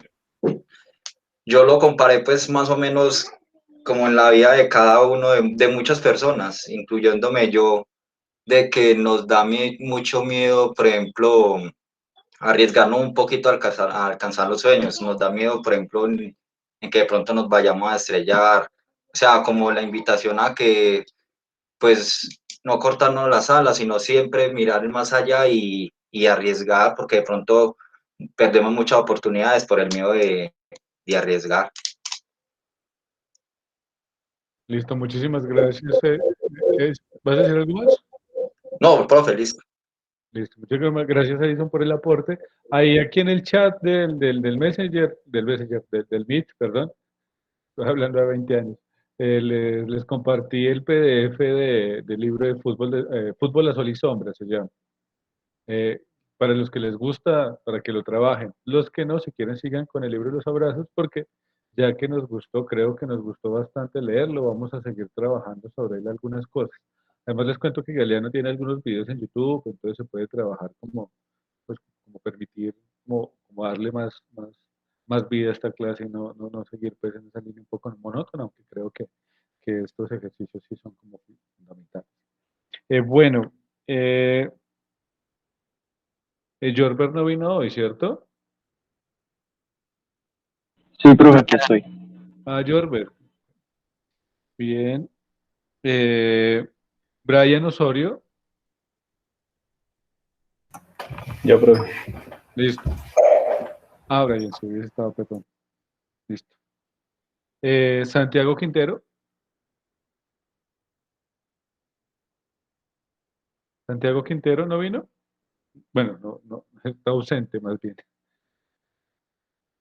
No, parece que no está. Fernanda Sánchez. Fernanda Sánchez tampoco, parece que estuvo. Y Gisela Velázquez.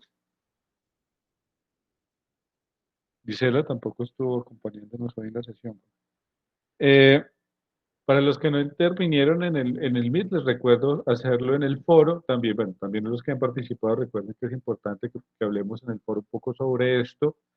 Pueden hablar también de otros temas, no se cierren también en la pregunta, si quieren hablar, por ejemplo, de qué les ha parecido esta lectura del libro de los abrazos, cómo el libro de los abrazos genera una idea diferente del texto. Creo que poder generar pues encuentros con autores como Galeano nos permite ir rompiendo con esas, a veces esas distancias que nos forjaron erróneamente algunos docentes en el colegio. Y bueno, creo que si puedo aportarles mostrándoles otros textos que tal vez les agraden y rompan y cambien esa prefiguración a veces que uno tiene sobre la lectura, sería muy bonito tener un cierre para estas 8 semanas con ellos. Por lo demás, ¿no? Muchas gracias a todos y a todas por venir.